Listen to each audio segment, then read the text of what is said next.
Hey everyone, my name's Andy from Finding Value Finance. I'll be your host today. Today we've got Terry Papineau. Uh, he was one that reached out to me. I would say that one of the first people when I started looking at the uranium sector. He reached out to me and said, "Hey, let's talk about stocks. Let's talk about the uranium sector." So thanks for reaching out to me, Terry, and thanks for doing this interview today. He's a uranium investor, very passionate about uranium, and I wanted to get his insights today. So thanks for coming on, Terry.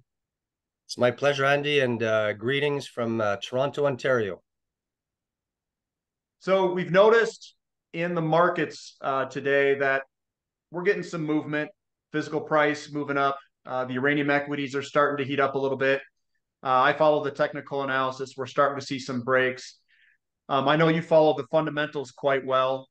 So what are you seeing in the uranium setup these days? What are you seeing fundamentally? What's some news coming out? What are you seeing out there? Seeing so much positive news, Andy. It's really the floodgates have opened for positive news regarding nuclear and regarding the uranium sector.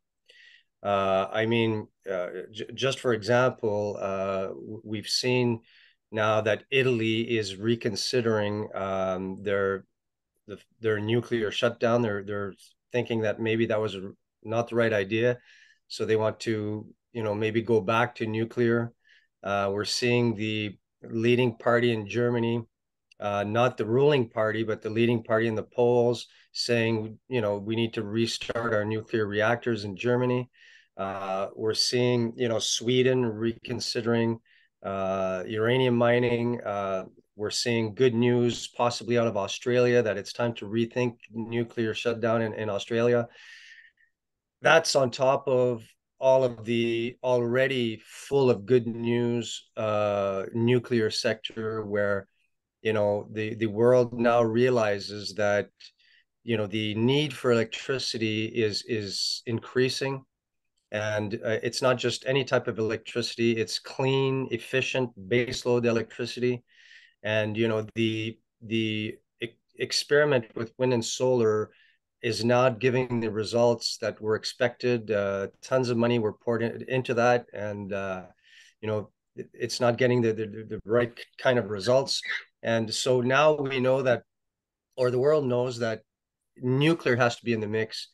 And nuclear was already a you know a sector that was growing, be it at maybe 2% per year, but now it's going to be quite more than that. And we're really looking forward because today the World Nuclear Association started their conference in London, and the nuclear fuel report is coming out tomorrow, and everyone is waiting for that report because that report contains the the projections, the supply demand projections. They've got basically three scenarios that they look at. They look at the base scenario, which is the lowest possible consumption, and then they have like a mid scenario and then the high scenario. And I think that with all of the good news over the past 2 years, because this report usually is updated every 2 years, with all the good news that we've had in the following 2 years, everyone knows that the supply demand shortfall that they had been predicting for a long time is now going to be quite a bit bigger, because quite a lot has happened during that 2 years.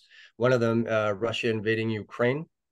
So now it's like the world is splitting in two, with Western friendly countries on one side, and Russia, China, and other countries on the other side. And it's like the world is now, it's in the uranium world, the nuclear world. It's like countries are picking a side, and for Western countries, Western utilities, they want to obtain product and services from Western friendly sources. And they used to rely quite heavily on Russia and Russia friendly countries such as Kazakhstan to obtain, and Uzbekistan to obtain products and services. Well, now they're looking more westerly. So, and especially when it comes to conversion and enrichment, And when it comes to enrichment, because now there's not quite enough capacity to produce enough enrichment for what is needed, then the enrichers have had to switch from underfeeding to overfeeding, and that's a whole other conversation.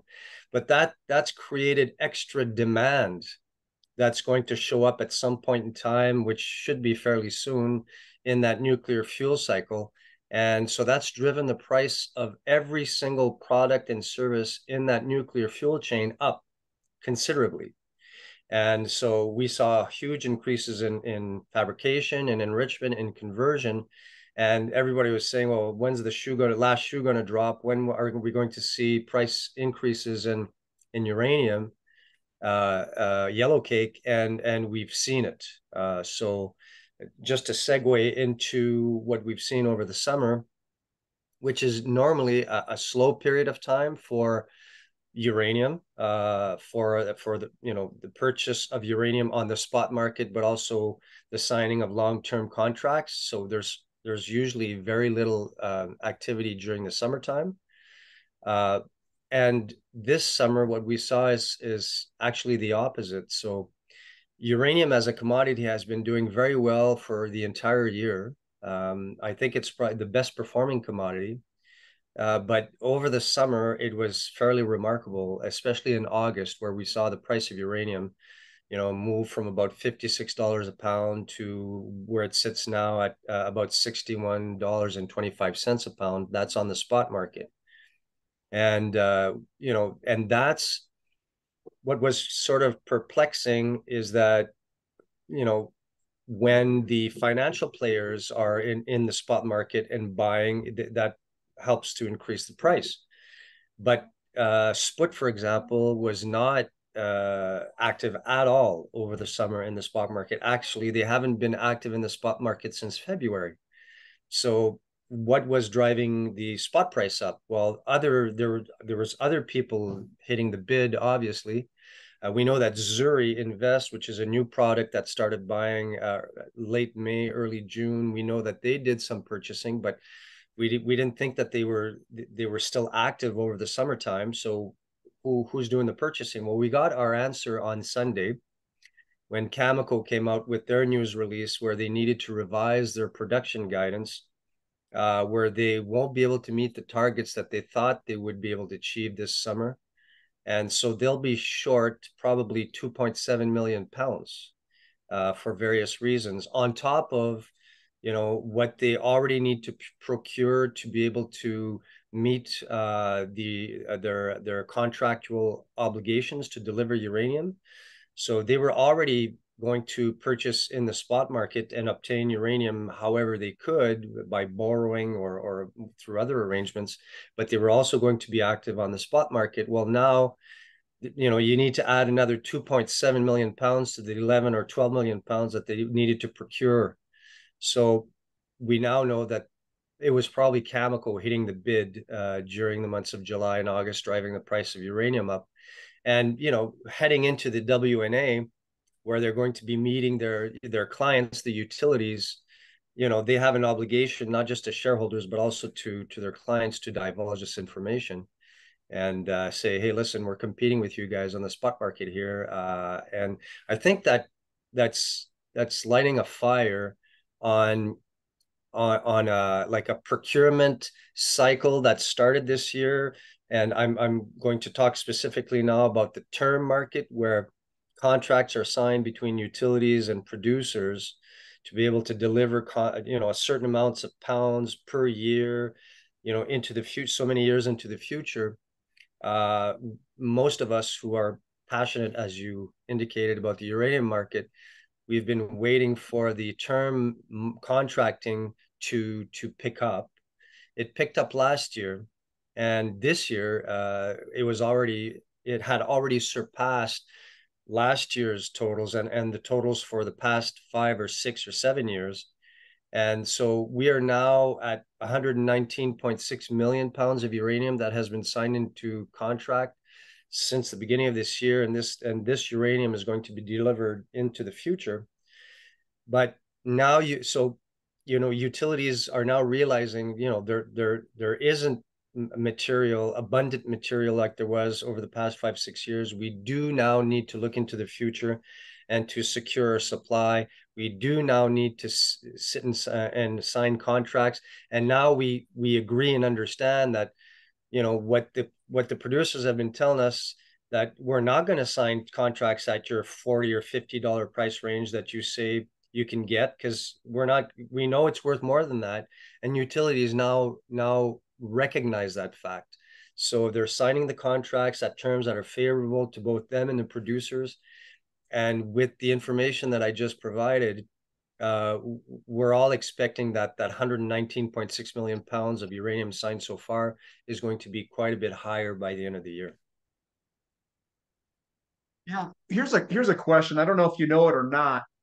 Speaking of Camco and how they can't, I would say they can't mine the amount that they would like to mine. Are they going to see any problems with that? Are they going to have to pay more money to obtain that uranium from the market than they could maybe perhaps producing it? Is there any way where they might actually be losing money doing what they're doing? Yeah, there's there's one of the issues with Cameco is that, where they're mining, they're very, very complex mines, both McArthur River and Cigar Lake, because they mine in the Athabasca Basin, and a basin is usually something that you fill with water to wash your baby. But here we're talking about a huge basin with sandstone in the bottom, so there's water there, and water is not good for a mine. And so what they need to do is they need to freeze the walls of the mines, so they actually, and that's a very complex thing to do. So, and where they're mining, and different pods of what they're mining, present different challenges. So I'm not a mining engineer, and I'm not super familiar with all the challenges that they face. But I also know that they tend to, and they've been criticized for this in the past, they tend to contract more than what they actually produce. So there are some uh, questions as to whether, when they do need to deliver that uranium, if they haven't produced it at a cheaper price, will they be forced to actually go out in the open market and buy it at a price higher than what they contracted it for? So that is a question that has surrounded Cameco. However, Cameco is aware of these questions. Both the CEO, Tim Gitzel, and the CFO have addressed these issues, Grant Isaac, in almost every quarterly conference call that they do, or every public speaking um, event that they participate in. They address this issue, and they're saying, they're setting the conditions where they won't be losing money. So I find it difficult to think that they would paint themselves in a money losing picture here, knowing the setup as they do. But some people have criticized them for that. So I guess time will tell. But I do know that they've been very patient. They've actually contributed largely to removing material in the sector by shutting down McArthur River in 2018. And so that removed a lot of material from the sector, that helped to clear some excess material off the market, drove prices up. So they're working for their shareholders. I think they're going to try to get the best deals that they can. That's my point of view for Cameco. We've seen Camco really take off here in relationship to all the other mining, developers and explorers and stuff like that. I know from the beginning you were very positive on a lot of the explorers. You've got a pretty big explorer portfolio, from what I recall. Are you still staying the course? You still favoring the explorers and maybe some of the developers? Is that still the course for you? Yeah, that's still the course for me. I'm still 100% uranium. I know people think I'm Mhm. crazy, but I'm that's how convinced I am. I not only that, like, as each day goes by, I've been saying this over and over and over, but it keeps getting better and better and better, and that spring is getting coiled really tight. And I guess your technical analysis can show that too. But yeah, I'm still about 60%, 65% explorers. The explorers that I hold are in the Athabasca Basin. I have some developers and some past producers in the United States and in Africa.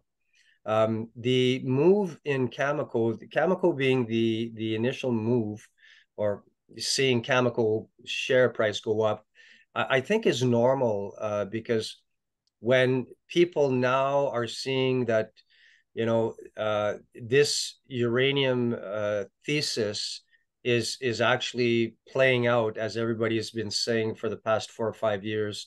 It's coming to fruition, so people are starting to pay more attention to the sector, and I think it's understandable, and probably the way that it would play out anyway is that the initial money is going to go into the more well-known names. And I also know that bigger money, like either it be like you know ETFs or financial players or mutual funds, they have certain restrictions on the size of companies that they can invest in, and there's not a lot of large cap companies. Basically, Cameco is sitting at what, 16, 18 billion market cap right now. That's the giant. There's Kazatomprom, which is in Kazakhstan.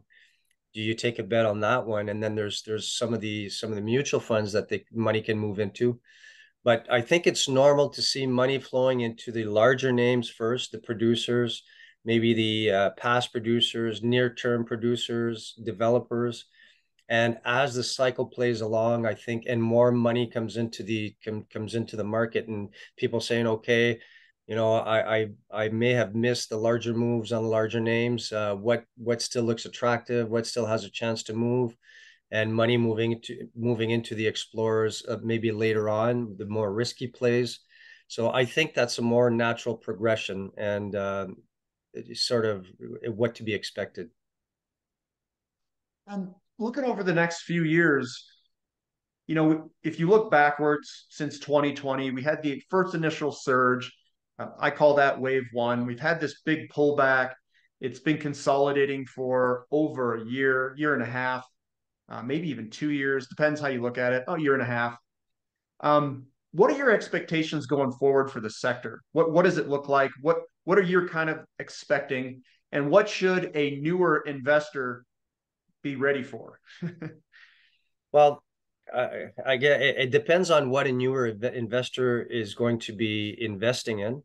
There's way more products available now for a newer investor to invest in than when I started. When I started, there was URA, that was a mutual fund that purported to invest in uranium. I don't want to poo-poo URA, but they've got names in there. It's not. I don't consider it to be a pure play uranium fund. And you had basically two physical uranium vehicles. There was Uranium Participation Corp and Yellowcake. And so if you wanted to, play the physical game, you could put money into those two vehicles. Although, the way that they operated is not exactly what I was looking for. Since that period of time, Uranium Participation Corp was bought by Sprott, and Sprott transformed that vehicle into the Sprott Physical Uranium Trust. And that vehicle, once they started operating in August of 2021, is when you saw the real potential of what could happen in this uranium bull market. And when they started buying uranium around August 17th, 18th of 2021, the price of uranium at that time was $30 a pound. And they brought it to about $60 a pound in the space of about 2 months. And in that period of time, if investors want to take a look at what can happen in this sector, go look at that period of time, because the uranium equities, some of them doubled, tripled, quadrupled in that period of time, in a space of about 2 months.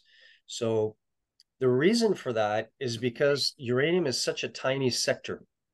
If you look at, someone was explaining that in the precious metals sector, there's over 1,500 juniors.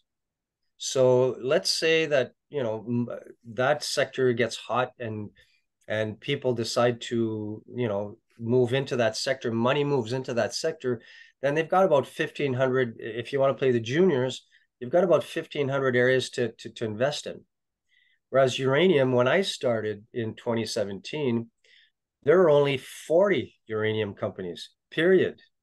And the market cap of the sector at that time was maybe 15 billion total. So, and here we are in 2023. We're up to about 85 different names, maybe 90 names in the sector now. So we've doubled basically. But if you compare that to what happened in the sector in the last real bull run from 2003 to 2007, it was the same amount. They started out at the beginning of that run with about 40 companies in the uranium sector. And at its peak, there were about 400 to 450 uranium companies in the sector. So just to go back to your newer investor, right now there's about 90 names that you can put your money in. You've got your producers, developers, your explorers. You've got basically 3 physical funds now that you can invest in, which is Yellowcake, Sput, and the Zuri Invest product. You have 1 year royalty fund that you could put your money in. And there are 3 uranium equity funds. One of them that I talked about, which is URA. But Sprott came out with another one, which is the Uranium Miners ETF called which URNM, and those are the larger names. And then they came up with the junior URNJ.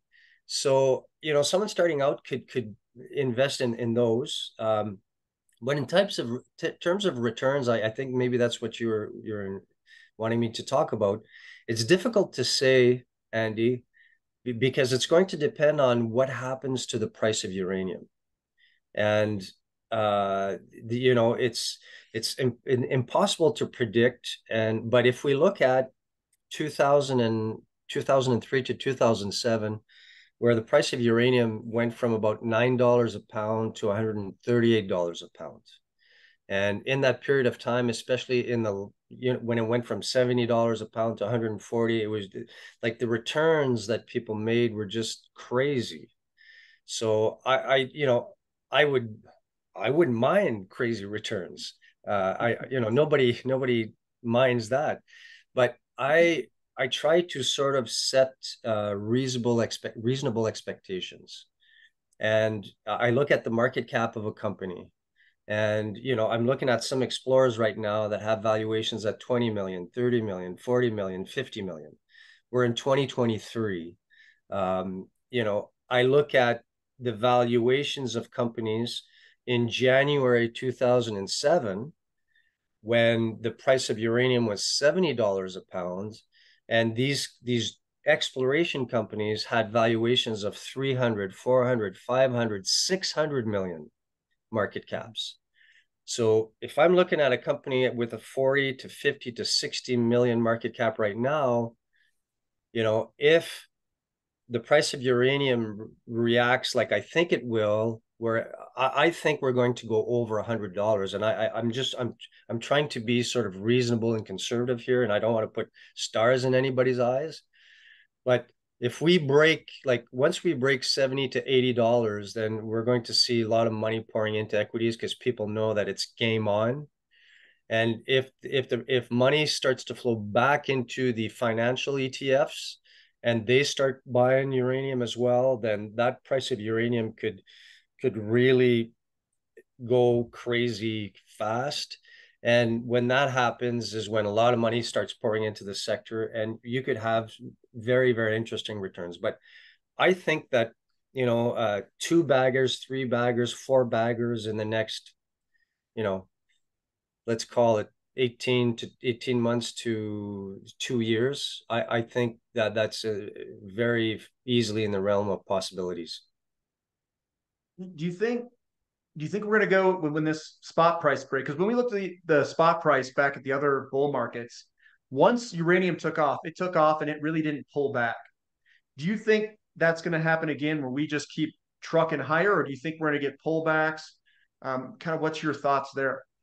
Again, that's very difficult to say. And so the things that the indicators to watch, and you do a good job of that on your channel, is split the money flowing into the financial funds, like the funds that buy physical uranium, such as Sput and Yellowcake and Zuri.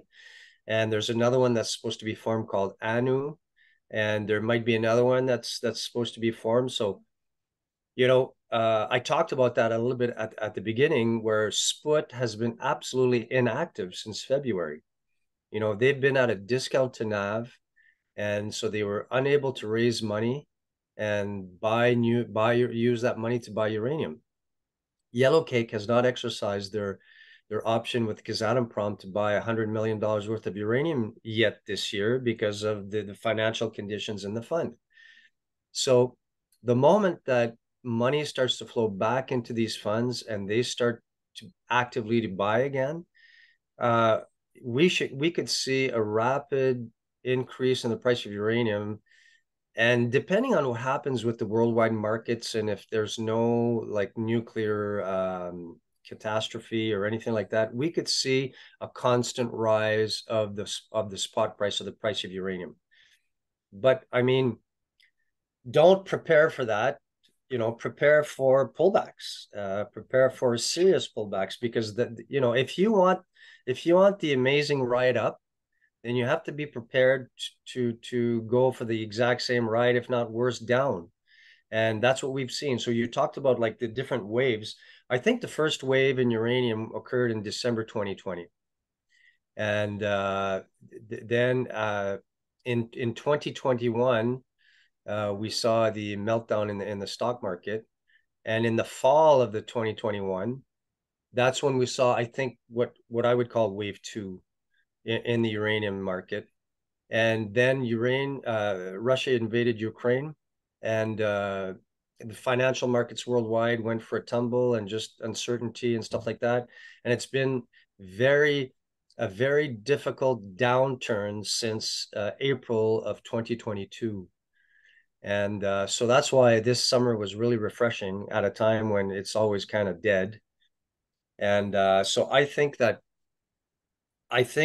I think that we're going to see.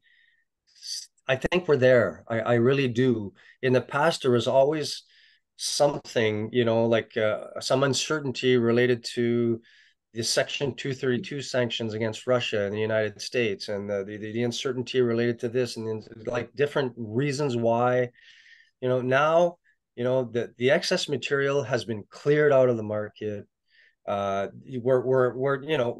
the utilities have taken this waiting game, to basically to the limit of where they can go in terms of waiting before they start contracting again. They started, inventories have been depleted. They need to replenish their inventories as well. So there's a lot of uranium that needs to be contracted. Once the major producers fill their order books, then they won't be able to produce enough for the demand. That's when the incentive price needs to kick in for the new mines to be built. So I think we're looking at a pretty healthy, not just a short-term blip here bull for uranium. I think we're seeing it's going to play out longer, on a longer cycle than what most people originally thought, myself included. And when looking at a lot of these companies, they're not cash flow generating companies, the developers, the explorers. I mean, we're talking 95% plus of the companies in the sector are developers or explorers. I mean, there's hardly any producers. You know, this sector may be a little bit different than other sectors like oil and gas. They put some, they put a couple of holes in, they're producing quite quickly, they can generate cash. These guys, it takes a long time. Are you afraid that these guys, these companies may dilute you to death or something like that? Are you worried about that type of problems with these companies? Well, that's definitely what's been occurring since 2012. almost all of the companies that are not producing, because basically you like out of the publicly traded companies, you had two producers basically, Kazatomprom and Cameco. And so all of the other companies were either consolidating during that period of time or going into hibernation or, and and when it comes to the exploration companies, like, I mean, I see a lot of questions that are asked sometimes of CEOs of an exploration company, and they'll ask the question, well, when are you going into production? Well, it's an exploration company. They haven't even found uranium yet. So you can't be talking about going into production. There's so many steps that need to go. You need to have something that's mineable, first of all, before you even start thinking about production. So that's not really the kind of relevant question to ask. So to go back to your question with regards to dilution, that's the name of the game. Like, I can't hope to invest in an explorer, or let's say speculate instead of hope. I can't speculate into and put money into an explorer and hope, and so my bet here is that they're going to find something and that thing's going to be very valuable and my share price is going to go up. Well, that's not going to happen unless they put money into the ground, and they have no money coming in. So the only way they can have money in is by issuing new shares or some other sort of financing option. There are exploration companies, a couple, and they do a really good job of this, where they've got the prospect generator model. So they've been able to really be careful about diluting instead of issuing new shares, and to take in new money to be able to explore. What they do is they have a number of projects. And as you have more people who are interested in the uranium sector and they want a property of their own to explore, form a new company and go explore that property. So they'll enter it into a deal with this company where they'll pay the company money. The prospect generator, they'll pay the money and they'll give them shares. So the prospect generator will win both, in two ways. If that company makes a discovery, then those shares will increase in value. And in the meantime, they're giving them money to keep the lights on and to explore, which means they don't have to dilute as much. So that's been a pretty good model. But that's the name of the game, man. Like, I mean, and it's been tough.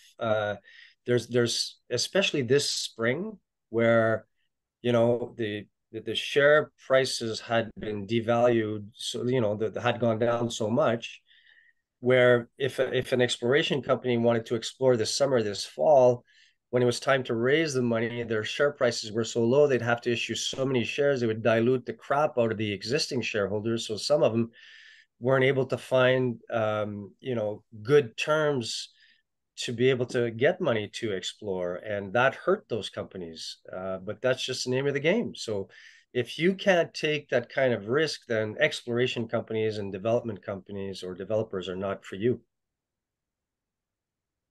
So when you evaluate the uranium and you look at all the companies, where do you think the sweet spot is? Do you think it's the explorers right now because they've kind of lagged behind? Do you like the developers because they're just starting to move?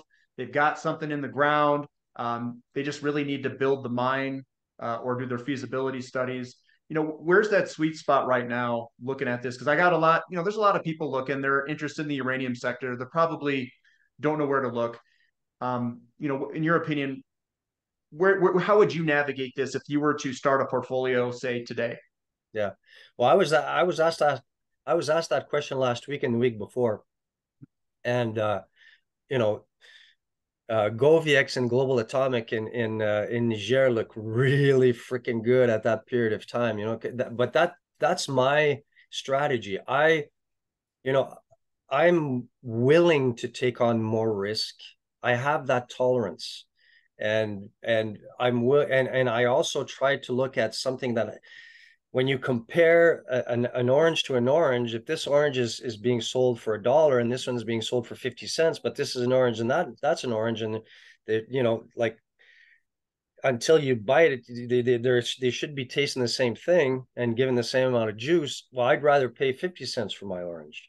So Global Atomic and GoviX, in my opinion, in Niger, look really attractive. because they had gone down in valuation, and of course they've come up in the past couple of days. But and so I'm still now focused on, I think the explorers, because they've lagged, like you said, the Camecos and some of the past producers and the developers.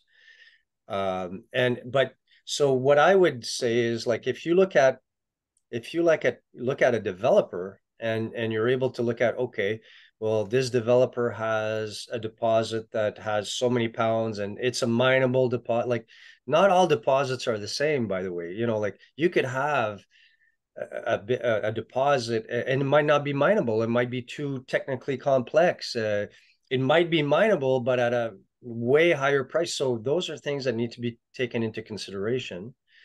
But if you could compare, this developer to that developer, and what they have and what are their market caps, and figure out, well, on a relative basis, if you could kind of come to that kind of equation, that to arrive at that, which one is represents better value, because there are certain names out there that I find are undervalued compared to the others, both in the developers and in the explorers. And I found it really interesting, because people, call me the standard uranium guy, because someone asked me a question about standard uranium once. Said, they didn't ask me about standard uranium. I think it was Antonio asked me, what's your top explorer at this time? And this was the spring of 2021, not where we're at now. On a relative basis, I said standard uranium was was their market cap was way lower than the other ones. So I said standard uranium. So people have attached me to standard uranium, but that's what I do. I try to figure out, what's lower on a relative basis. And Fabi, the next big rush, tweeted out, I think it was yesterday. She said, I knew I should have got in at standard uranium, because they were trading at, I think, 2 pennies last week, and I think they hit 5 cents yesterday. So that's what I mean. It doesn't mean they're going to stay there, but I mean, they're an explorer. They've got properties to explore. They haven't been able to explore because they haven't been able to raise the cash. And at some point in time, they will be able to raise the cash. And at some point in time, this uranium bull run is going to lift all boats. And so if your market cap is sitting at 5 and it goes up to 20, then that's a 4-bagger. But this is speculation. It's pure speculation. So if someone really doesn't know what to do, then I don't think this is the kind of game they should be playing. Maybe they should going into the ETFs, and if they want the higher risk plays, then buy URNJ. And if you want like the more run of the mill, then you buy URNM. And in Canada, we have HURA, the Horizons product, which I forgot to mention. What's your take on URNM and URNJ? What do you like or dislike about those ETFs? I like them both. I really do. It's just it's two different products. If you want a mixed bag of almost everything, then you go with URNM, because you've got Cameco in there, you've got Sput in there, and you've got a whole bunch of names in there. If you prefer like the higher risk, higher torque, higher beta names, then you go with our URNJ. So I actually like them both. That's good. That's good, because I know a lot of people, they enter the sector. I view the sector as pretty risky if you look at it from like a overall view, because there's just no cash flow. It's not like it's a lot of debt. I don't think they're going to go bankrupt or anything like that, but you could slow down as they dilute and raise money to build, either to explore or either to build their mines, depending on which companies it is. But really, we're playing this sector for money flows coming in and the money just pushing everything up due to the shortage of, we'll say, the deficits in your physical uranium. Do you think there's going to be a spot or a time where there's going to be a shortage and price just goes ballistic, because there's a gap between what's mineable and what is eventually going to be mineable? Like, there's this gap between there. Not a lot of people talk about it. What happens if that were to occur? And do you think that could potentially occur if these financial guys come in, smell a little blood, and just throw money at this thing? Do you think there's going to be a gap somewhere between what is mined in the past to what is mined in the future to fill whatever deficit there is in the market? Well, if you look at the supply demand projections, that what you're describing definitely is a possibility because you know there new mines need to come online, and if those new mines don't come online fast enough or at the appropriate time, there could be a shortfall. And in that type of scenario, like I don't think there's a scenario where some a nuclear reactor will have to shut down because there's absolutely no supply at all. I think that supplies would have to shift. I think inventories would have to be drawn down. You'd also have to look at other possibilities such as split. Split has uranium. Some sort of deal could be reached to purchase that uranium or. So I don't think that there's this really doomsday scenario where we need to start shutting down nuclear reactors because there won't be any product. However, I do think that utilities have been way too complacent uh, in securing supply and incentivizing new supply, and I think they've been lulled into that by the different reporters in the sector and because of the availability of material.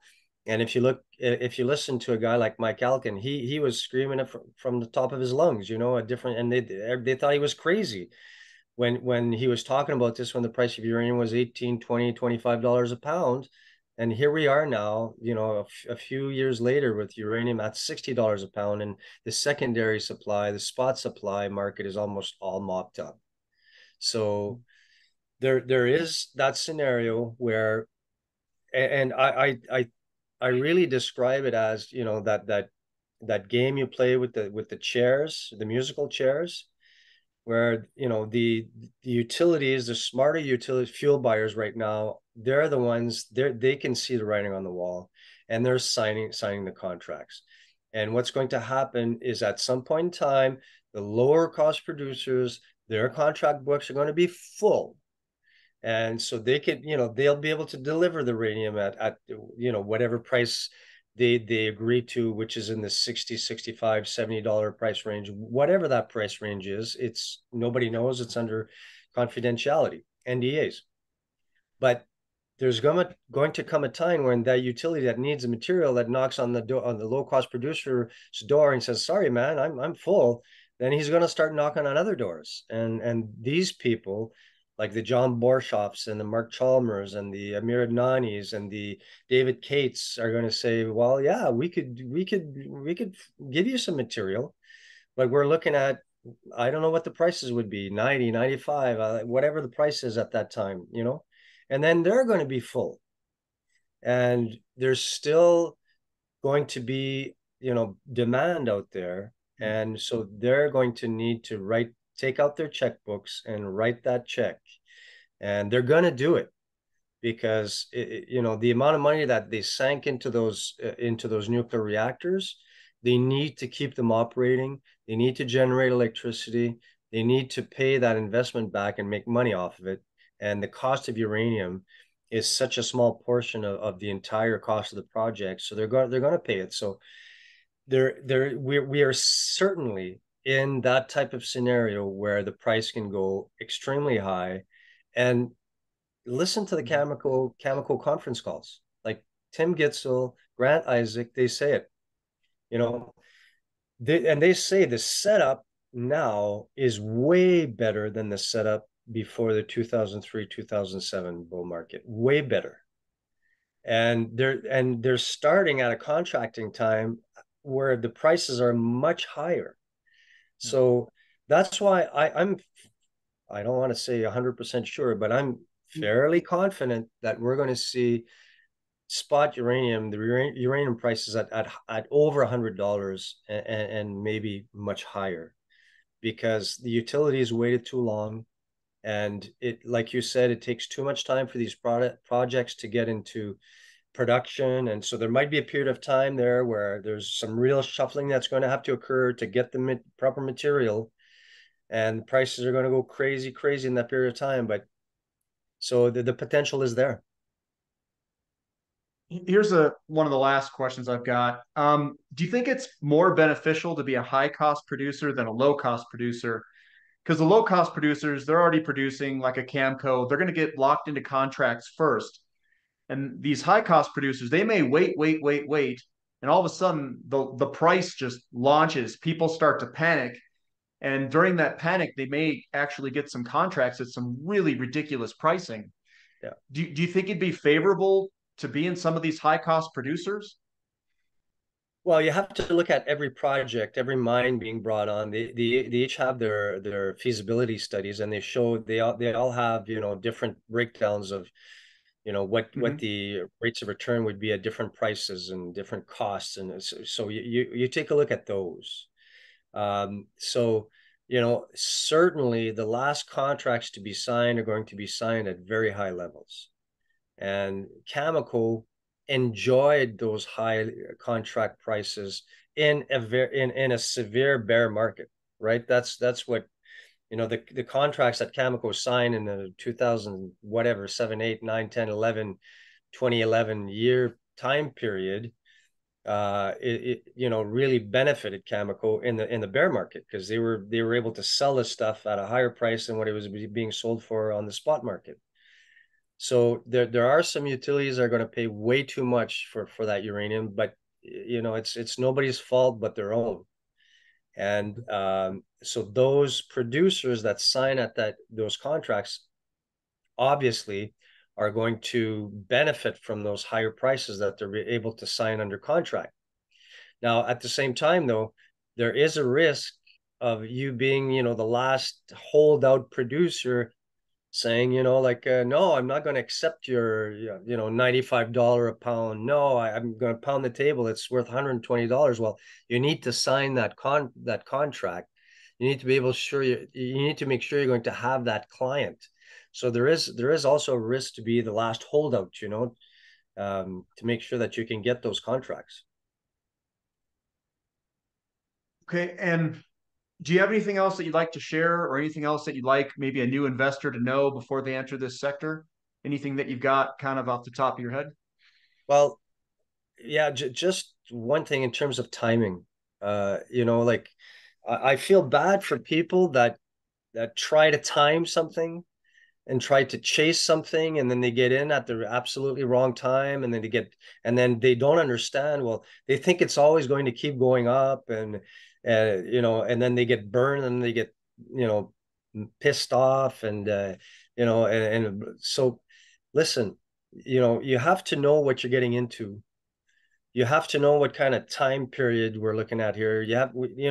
If you're expecting to, hey, I'm just going to jump in this thing and write it for whatever, and I'm going to double, triple, or whatever might.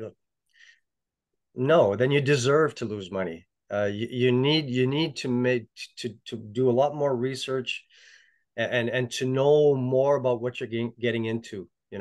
And this is an extremely volatile sector, extremely volatile. So a lot of people came in there in 2021 and saw, like, it was on fire, but they got in at the exact wrong time, and then hoping it would recover, and it took a way longer time to recover than whatever everybody thought or hoped, and they got burned. So, we're in the same scenario right now. Like, we haven't started. It's not on fire right now. It's not like 2021, but we've got the setup for that, and even better than in 2021. So, it's not too late. If people think, oh, well, I when I started looking into the sector, the price of uranium was $18 a pound. Well, that was a good time to get in. When it was $30 a pound, it was a good time to get in. Now it's at $60 a pound. People are thinking, well, is it too late? No, it's not too late, because you know we're we're just getting started. Yeah, and the uranium equities are still very cheap to the physical metal, so they look Yes. really good to me at least. Yeah. Well, that's all I've got. I don't know if there's anything else you'd like to add. I think that's covers the majority of what I was thinking about. Yeah, that's about it, Andy. I mean, I'm a happy camper. It's WNA today. The reports coming out tomorrow. Cameco came out with the news on Sunday. Like you could tell. Like so, yesterday was a really good day for the equities. Today, the Bank of Canada was made their announcement on the interest rate. So the markets are kind of trying to digest that. But there's you could just feel that it's going to be 2021, the fall of 2021 all over again if everything goes right. I agree. I agree. Everything looks really good. Okay, Terry, if someone wants to reach out to you, how do they contact you? Well, I'm on X or Twitter. They can direct message me at Terry Papineau 1. I usually respond to direct messages. All right. Well, thanks for coming on. I really appreciate it, Terry. Thanks for your time. It's my pleasure, Andy. Keep up the good work. Will do. Thank you. Bye, everyone. Bye bye.